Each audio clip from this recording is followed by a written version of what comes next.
thing that we started last year was an episode where we're able to recap all of the releases and drops that came out of here from Reach, because of course, like, we're in Spotify Wrapped season. Yeah. You know, everybody should probably post in their Spotify Wrapped artists with Right. you know, listeners as well, people who just consume from Spotify. So we had the idea here of having an episode called Reach Wrapped, where we rap and we, you know, just go down the line of all the releases and the projects, and what better person to talk about these releases than you, Ace, because you have a hand in everything. Like, you know, just you play a vital part, Sure. Whether big or small, in all the projects and the artists here.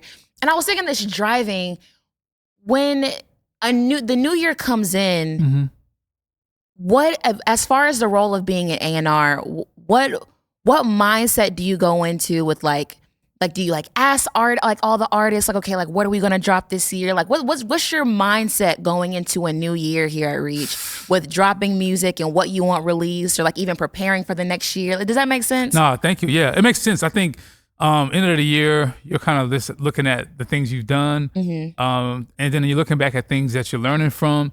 And for next year, you're just trying to like get a sense of where the artists are, because even though it's a end of the year calendar, I mean, some people are always recording, so it's like for some artists, the calendar doesn't really mean nothing. It's like, I'm always recording, I'm always dropping, but it's just kind of like, I think this is where the liaison between artist and label, this is where the A&R position, I feel like, adds value to the label, where they're like, yo, what's coming down the pipeline? So this is why I try to, me and my team, Dre, and try to kind of lean in to see where people are at, so we can kind of like forecast some drops and stuff and get ahead of it. You know what I mean? Yeah. So looking at the music as a whole, just thinking about everything right now, what do you think was unique about this year with music dropping? What was your favorite parts about it? Like, kind of dive into that a little bit. That's a good question. What was unique about this year was we had full-length albums. When I feel like culturally, a lot of listeners, specifically like, I mean, CHH rap is,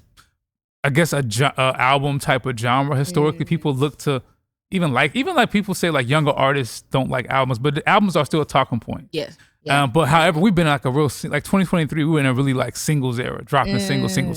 So 2024.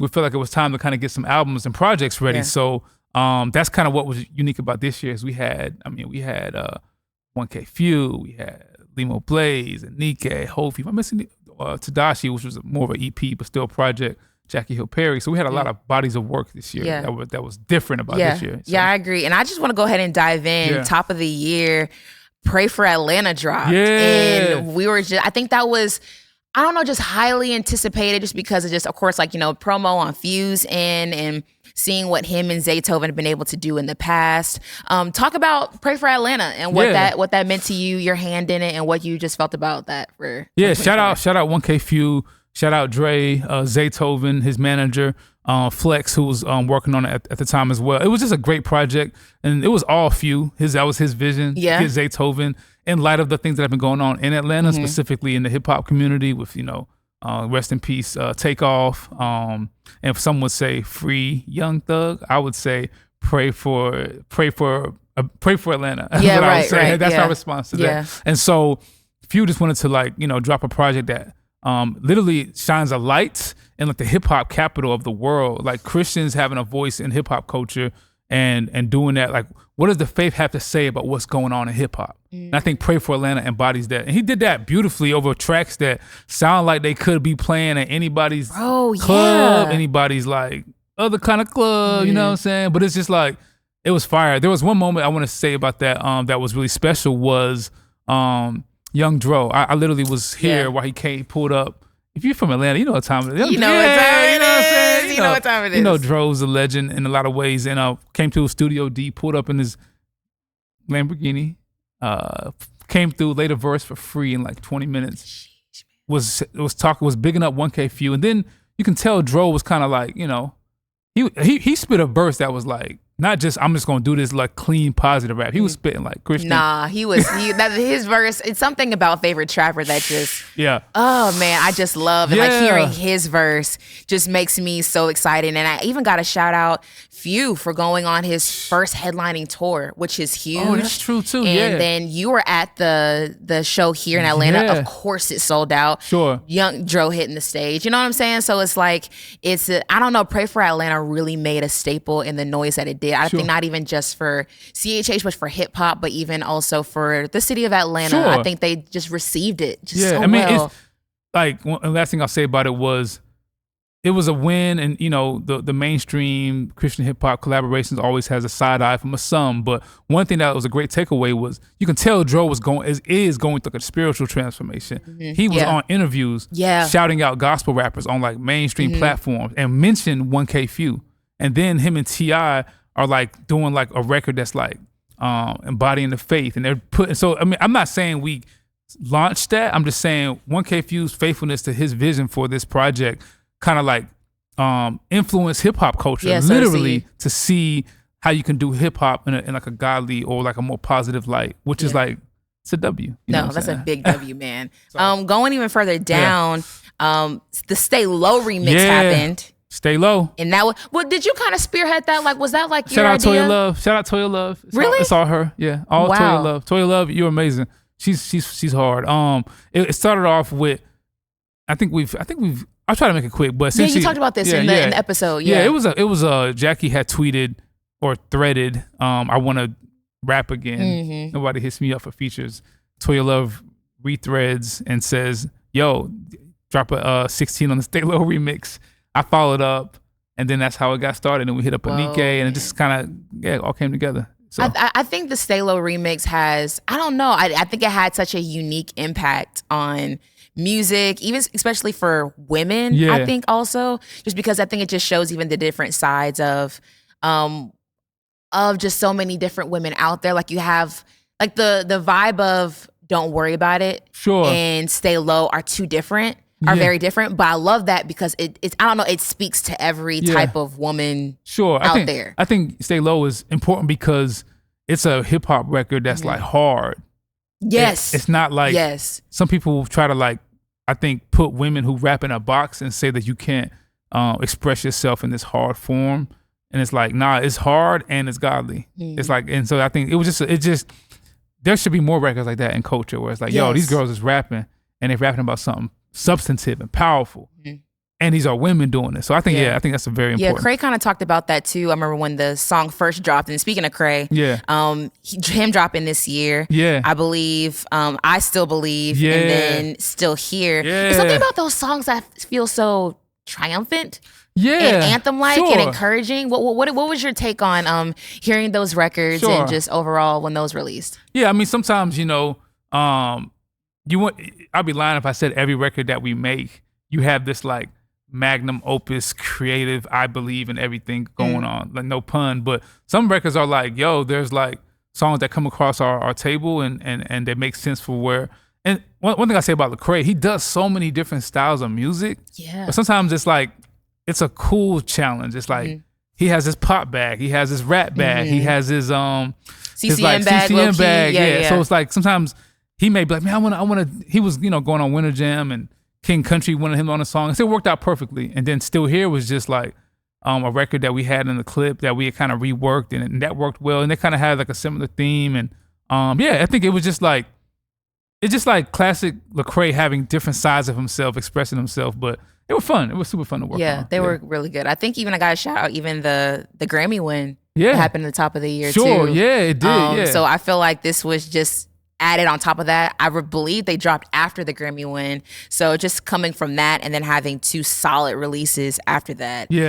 Just spoke volumes. And then I feel like Limo came in every quarter, honestly. And thinking about the Good God 2 remix, the Good God 2 song and One Day. I love One Day. One Day is hard. Shout out Wes and Quit and the producers on that joint. Yeah. So one thing I say about Limo, I think I said earlier how some artists look at the calendar and take a break. Limo doesn't take no break. Limo's always, he's literally in Nigeria right now with Lecrae. They're doing like there's this huge church event out there in Nigeria, in Lagos, one of the biggest in Africa, and everybody's there, and they're like performing at that event. Jeez, yeah, wow. so Limo's just always constantly working. One Day was a vibe. I mean, he's just and I think it was a good. I wish we could talk about it a little bit. It was a good like single run to kind of get into his album. Young and Chosen was dropped later. So, I'm also trying to think. We have Tadashi. Tadashi. Dead or Alive that Part pop-up 2. record. And here's one thing I gotta say about T-Dot. And even people like Trip and Cray. Yeah. It's really beautiful to me seeing, because you got some artists who've been in the game, rappers who've been in the game, and they fall off. You know what I'm saying? Like, who they falling off? Or things. Well, I mean, you ain't gonna say it. Well, I mean, okay, you ain't gonna say it. I'm not gonna do it like that. But I'm trying to get you that. Or they sound dated. I'm trying to get you on proper Excel. You know what I'm saying? Right. Those artists, they sound dated. They don't grow. They don't evolve. Yeah. And I've never seen that in the case here. And hearing Dead or Alive 2 with T-Dot was like, for me, I was like, dang, bro, you've been in the game for I don't know how long, and you still got it. Yeah, he's the boy's still good. If you know, you know. Is a record that I think was phenomenal. It's melodic, it's pop, and then Pop Up goes hard. Tadashi makes really, he's just so talented and eclectic. And he does so many things. He's still in his bags and still going strong. And people still want to hear. It's a blessing. Yeah. Me and Trip were talking about that in Studio D like 6 months ago. Like he was like, "Yo, Ace, you know what, man?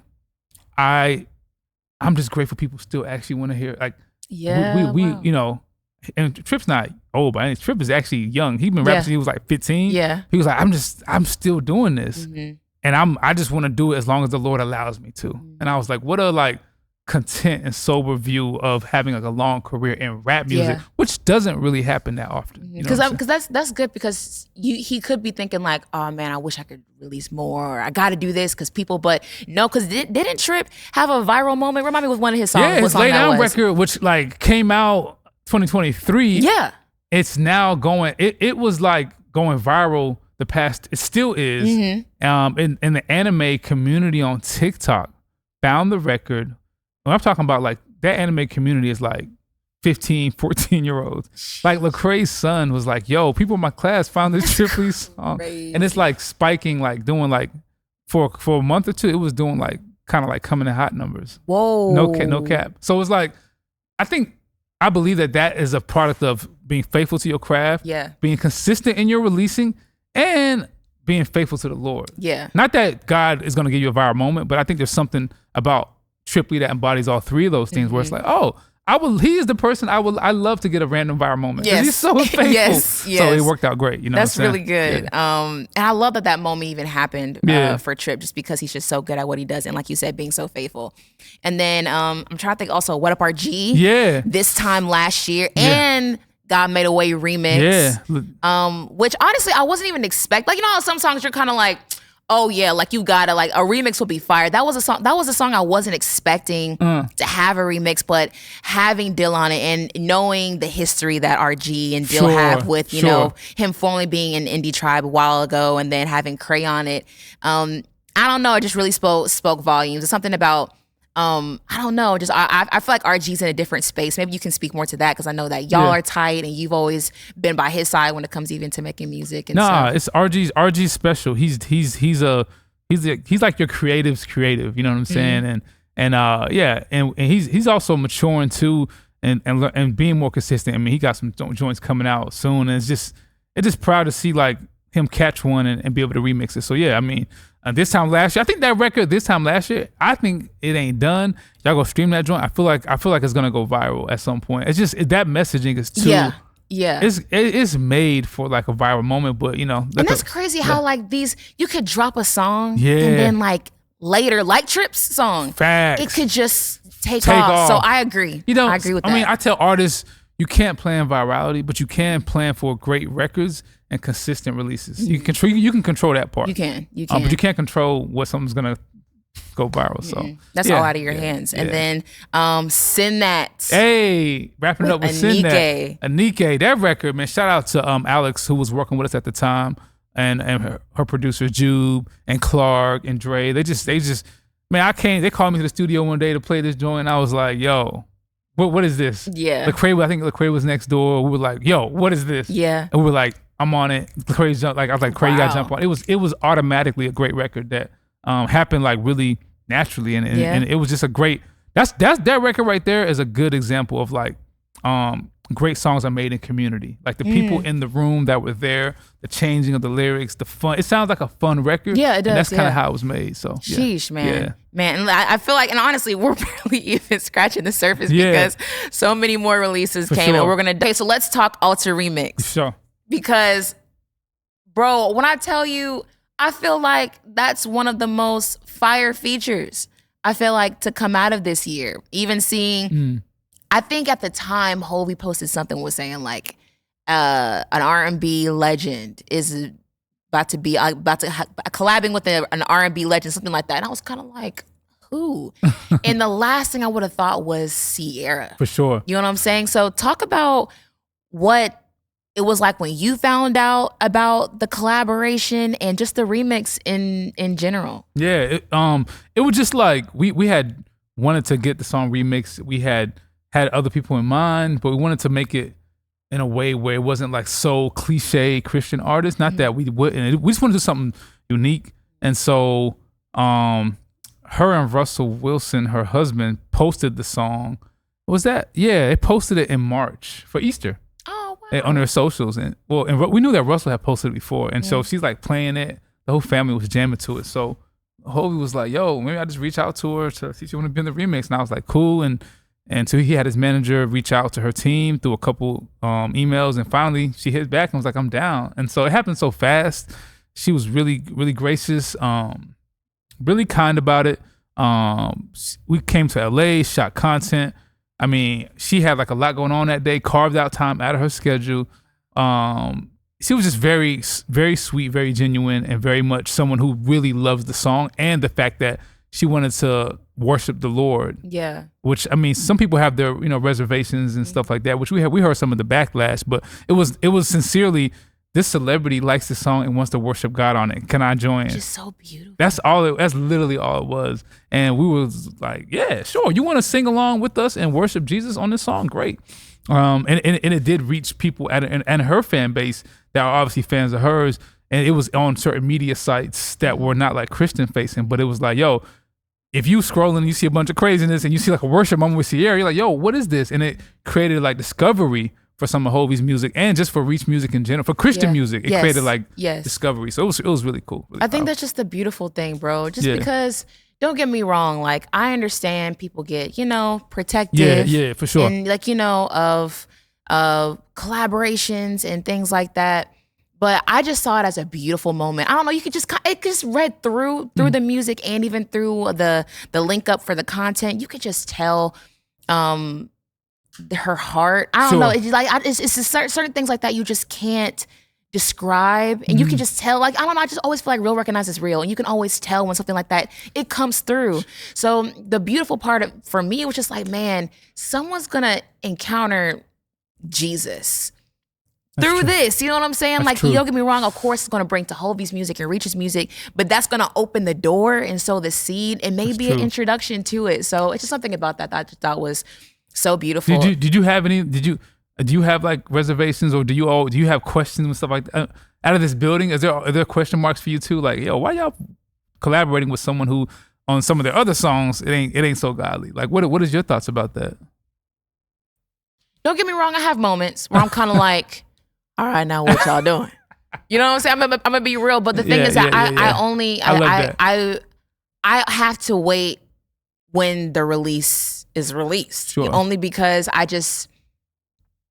I've had reservations in times when I've been wrong. I'm like, oh wow, this is great. Like, you know what I'm saying? And at the end of the day, I'm really just, I don't know, this is just me lately. And we talked about this in past episodes where I'm just in a mind frame where I just want, God to be the door to be open for someone to get introduced to God. The gospel. Yeah, like that's, I feel like that's so important. And I just feel like with I don't know, the year that Hovi had just in general, from touring and then even like releases like All For You and True, which even went viral on Reels for some time. I just feel like that's one of those moments where I feel like just opened the door. And that's one thing I just love about the CHH Reach, Everyone Hear You, just creating these sonics and this being so creative in a way that just represents how we see God. Talk about All For You and even True. Something about True that I love, man. It just got that. I vibed to that for the longest. Just talk about those records. Yeah. All For You came out after the Sierra record. People loved it. It's like a classic Hovi record. It's worshipful. It's hip hop. It's slapping. But True was something that was a little bit different. And so we knew we loved it. We knew the feedback from the office was they loved it.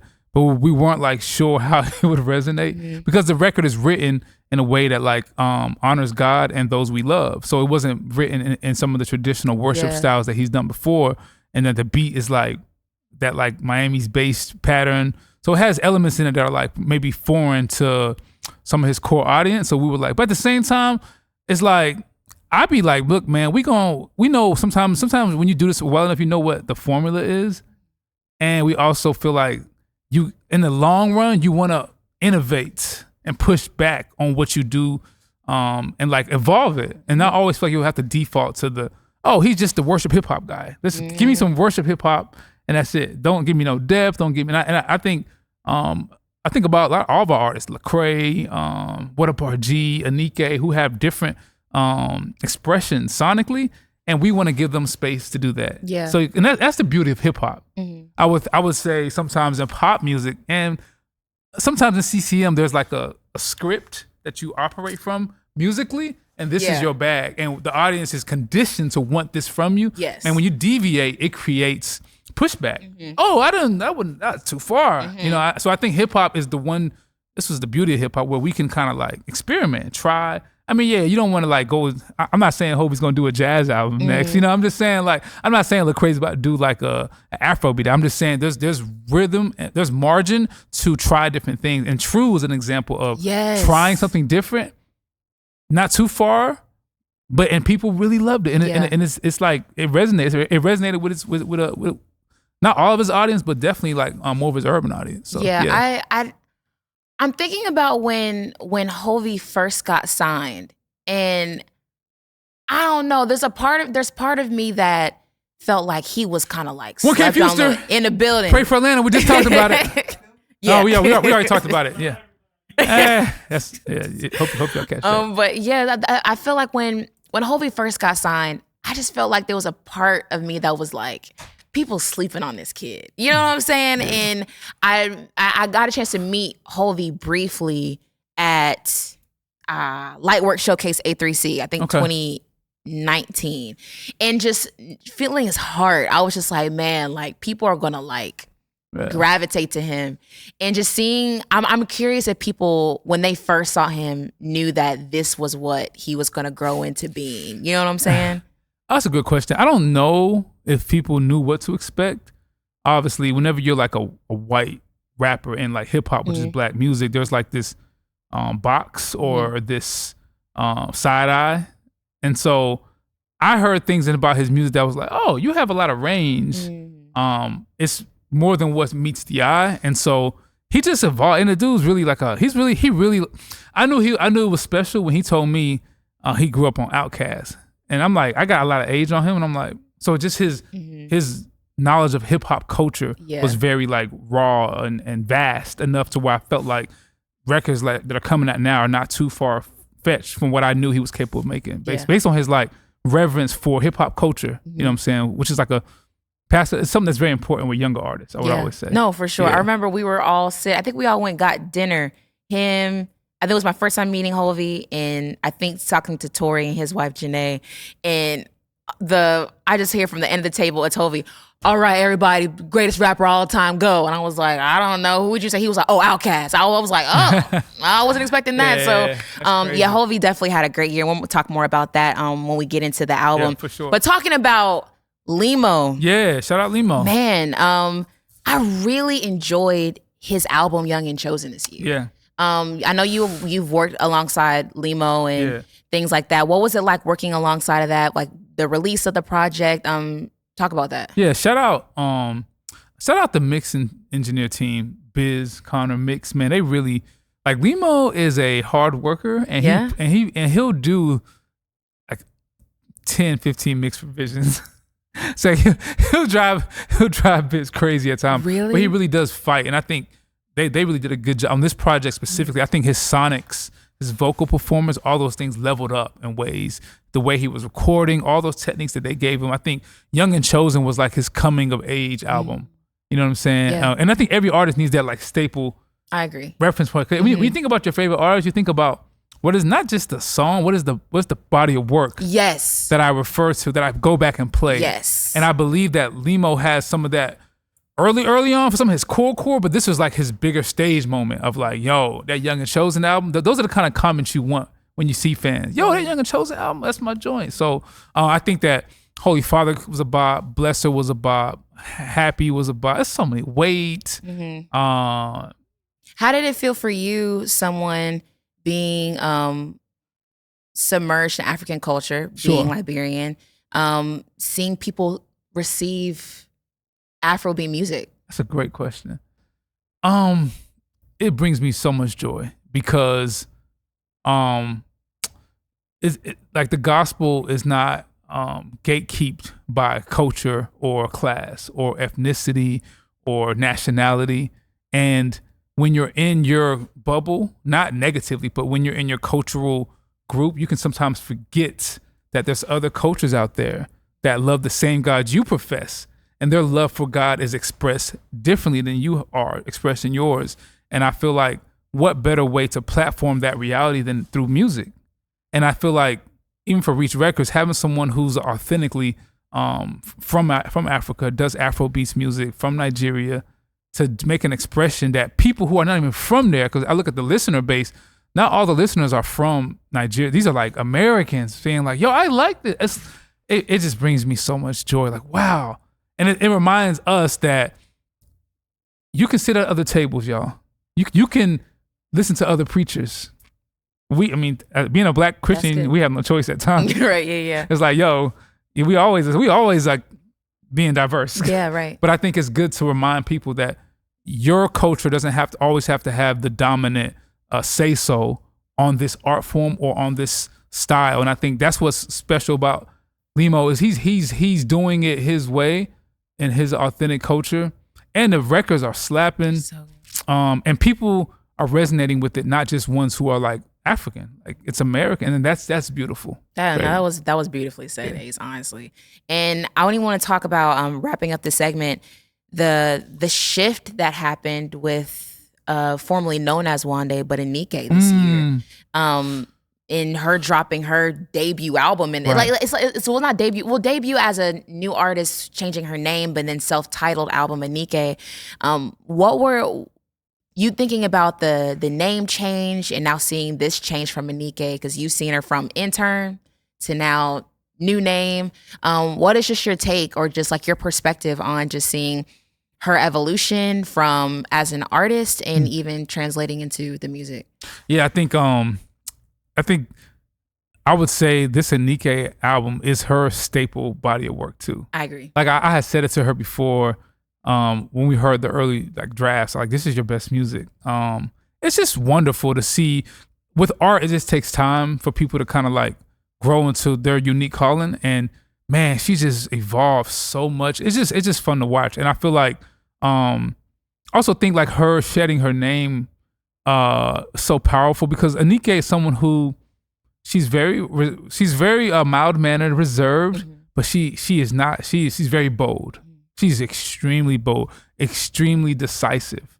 And I think what in culture at times we can do a better job of giving like defining boldness in a way where it doesn't have to be filtered through masculinity. Like, oh, you need to be strong. No, your boldness can look different, and it does on her. And I think the way that she came out and made her stance on certain things in terms of like Greek organization, and denouncing certain things, and then denouncing her former name, and not just saying it casually, but doing like there's a cost to that from a business standpoint. So I'm just like, wow, this person really about this. She really about this life. So I think, and the body of work was so powerful. Shout out Clark.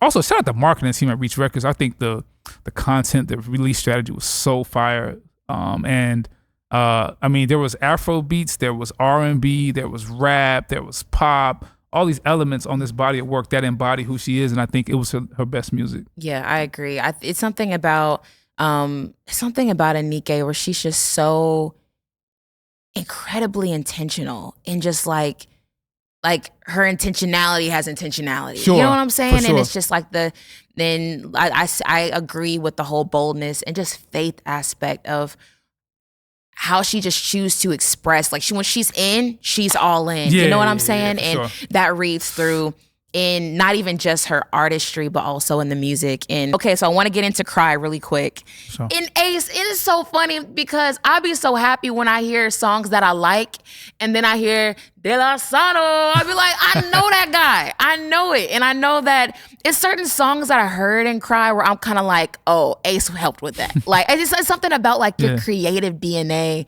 was on that. Like, I can hear different parts where I'm like, oh, I just know Ace had a part in like having that part be there, or that choir part right here. Talk about what it was like working on Cry with Hovi. Yeah, it was definitely like a very intense and thorough process. Really? Yeah, intense in what way? Like we're just fighting for excellence along the way. So a lot of revisions, a lot of rewrites, a lot of sessions, a lot of drafts. I mean, I got some songs with like 12 different versions.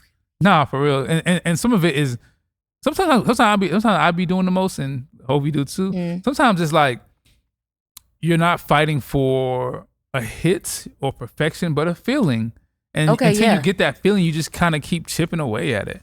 And so that's kind of what some of the records were. But he had this great idea and concept to like embody like a concept album, which I know those are not easy to do. And shout out to him for really going and holding the whole team accountable, me, Enzo, Carvello, everybody that worked on it, Clark, to kind of like paint the story. So it was like he wanted to do the three chapters: Cry, C for Communion, R for what was the second one? Reflection. That's right. I'm losing train of thought. I had brain freeze. Reflection, and then Y for Yearning. And he just basically, that was like the overarching narrative, but as you're making songs, you kind of see, okay, this goes here, this goes there.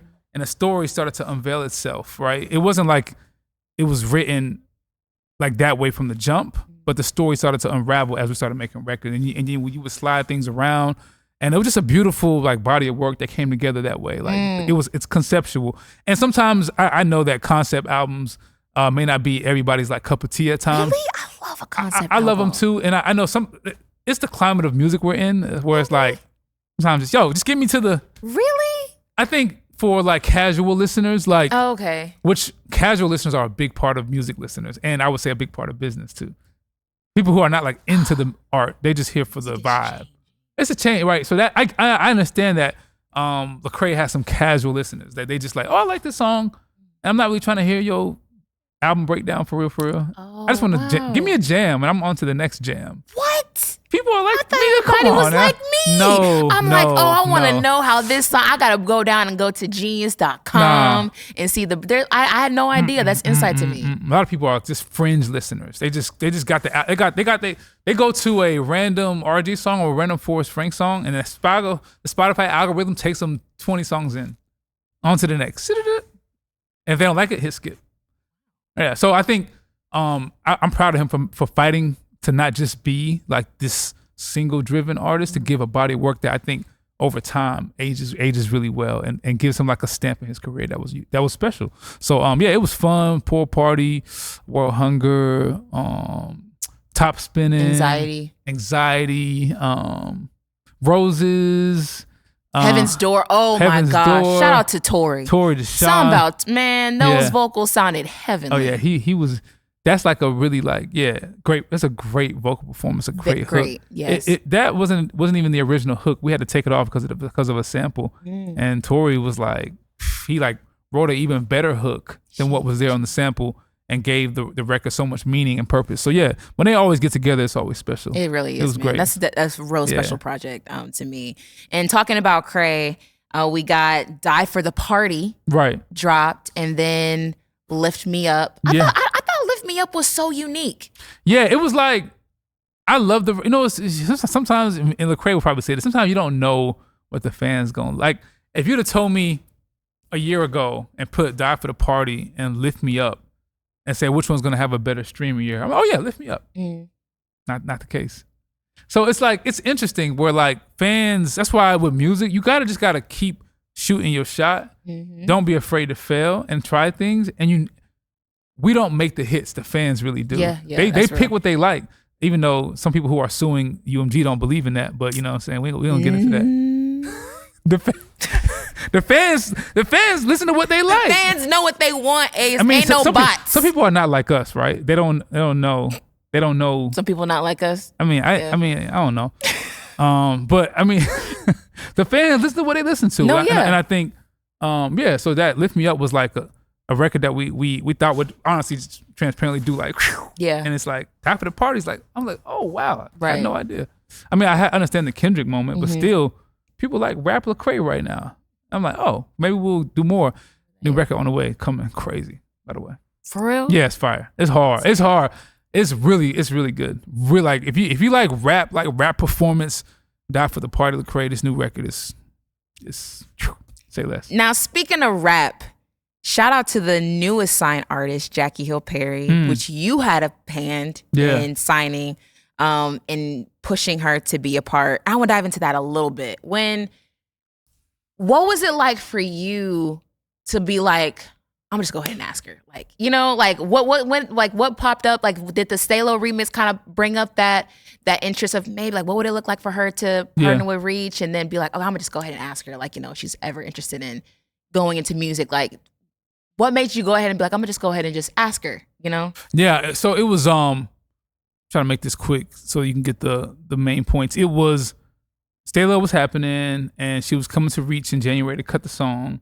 In December, at the time we were going to the same church, and she had seen me at children's church, and she actually was like, I think, serving that day that I was serving, and even though the Stalo remix was already kind of in the queue, like she mentioned like seeing each other in a different setting where it's like, no, this ain't no, I'm not in the studio, it's not Ace the A&R, it's literally like Dad Ace out here being a floater at children's church, and she's like shadowing somebody that she's about to train under to be a part of the children's ministry as well. So that, she said that moment gave her like a sense of, wow, these people at Reach are more than just like music people, or like there's a sincerity there, there's a affection for the Lord that would be exciting if I partner with them, because I know obviously with Jackie, you being sincere about your faith is, I would say, very important, or it's a non-negotiable. And so she and so I have reached out in a text and, you know, was asking like if something could happen, and she had replied back, yeah, I kind of been thinking the same thing. And then conversations spiraled on, and within like a couple months, I mean, it was a really quick contract process. It was boom, boom, and then we signed, and then we went in the studio. We made practice, and then we dropped that joint like 4 months later. Went to New York on her podcast tour with a whole rollout plan. Shout out D Diaz and Lecrae as well. And we went to New York to kind of pop up at her show, and we was gonna unveil her signing there. Had the record queued up, dropped that night, had the video, and it was just like, it was just a beautiful moment. And I think it was a historical moment, because we haven't signed an artist like Jackie Hill Perry before. She's not just a rapper. She's a whole like monster brand, like impactful. She's like, author, poet. The slashes keep going, right? So it was like doing music with her was like a different thing for us. Like, oh wow, this person already has a huge following, and she has a music following, but it's not just limited to that.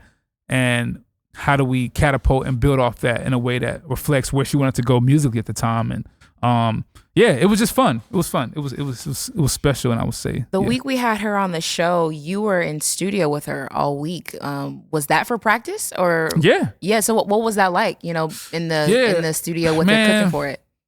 Jackie's obviously very decisive, very clear about what she's looking for, and so with that on the A&R side, it makes the job, I don't want to use the word easier, I would say it makes the job helpful when your artist kind of knows what they're looking for, and our job is to kind of meet them where they're at, and then find any see if there's any gaps that we can kind of help fill. And so she knew she wanted to rap, and she just asked for a certain type of beat. So we had beats on beats on beats, and she already came to the studio written. She had like 7 songs written before we started the session. So I mean, we cut practice most of it in like 3 days. It was done.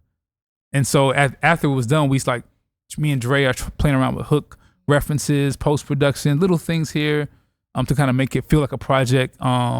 Which I love that part of. I love that part of record making. Really? I love the post-production process. After a song is recorded and you sit back and see what lines can be better, what drum productions could be stronger, do we need a backing part, all those little details that make that product feel special.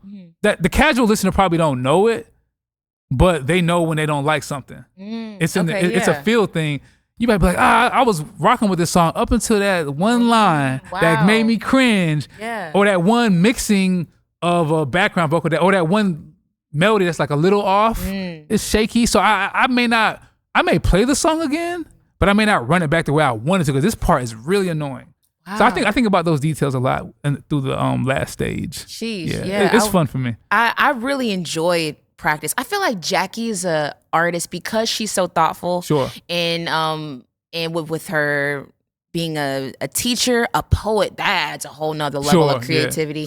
But when I tell you, you have to go back and like listen, like, cause you be missing something Jackie be saying just because of how, just the way she comes when it comes to her music, like Psalms 88, and I'm thinking of like Pick It Up and Leave Me Alone, and it's so beautiful to see her blossom in this way. You know what I'm saying? And I'm not gonna lie to you, for whatever next project Jackie drops, I feel like for me, I need a doc to go along with it, just because she's so thoughtful. Sure. And just to be able to be a fly on the wall in those sessions with that y'all have, I think just speak volumes. And I think when it comes to practice, I really enjoyed it. Yeah, I think one thing I would say about her that's pretty interesting is that she, like, even though she's a rapper, like, she got bars, but she has really impeccable taste in terms of music.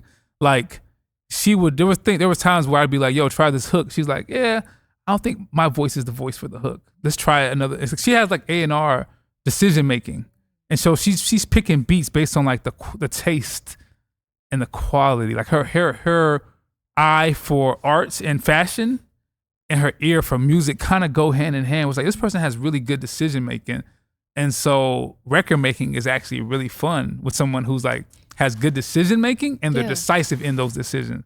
You know what I'm saying? And I think that's what you hear with practice. Is like, yo, I'm in there, but really a lot of it we're just kind of following Jackie. You know what I'm saying? I'm not gonna lie. You know how you have projects that come first, like a taste that gets people excited for the next thing. I think practice is a great depiction of that.